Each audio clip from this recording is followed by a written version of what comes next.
In Sam Harris's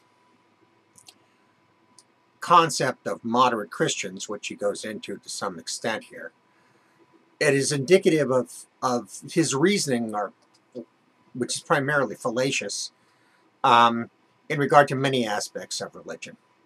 Now, he invents the term moderate religion, moderate Christians, rather. He says religious moderation springs from the fact that even the least educated person among us simply knows more about certain matters than anyone did 2,000 years ago. And much of this knowledge is incompatible with Scripture. The statement is so wrong it's hard to know where to begin. First, Harris's reasoning is obviously fallacious. The argument is known as homunculus fallacy, an argument that explains a concept in terms of the concept itself, without first defining or explaining the original concept.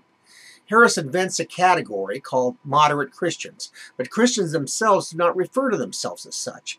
That is not a Christian self-designation, it's a Harris invention. Harris, without stating as much, defines Christianity by fundamentalism. Non-fundamentalists are moderate. Christians define themselves by denominations. If you ask a Christian what he is, he will answer that he is a Methodist, a Lutheran, a Roman Catholic, and so on.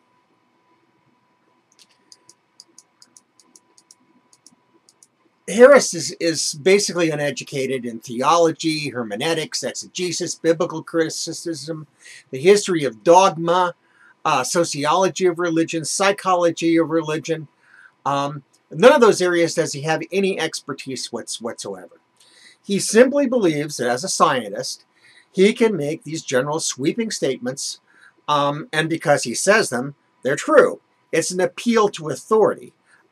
He is a scientist. Scientists have the truth.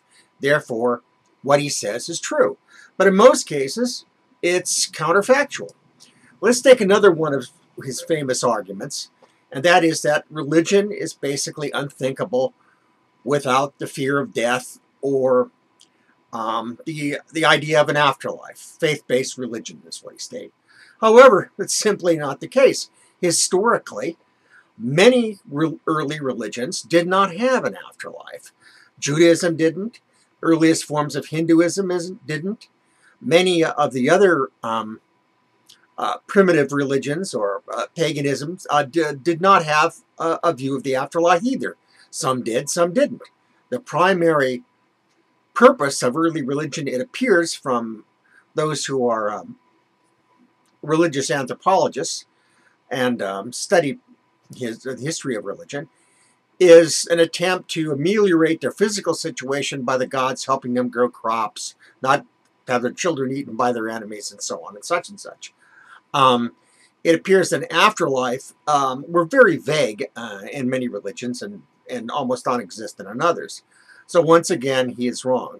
Then he also goes again and tries to conflate, for instance, communism with being religious. Well, if you define something broadly enough, you can describe anything as anything else.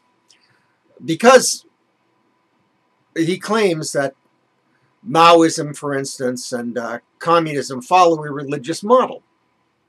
Well,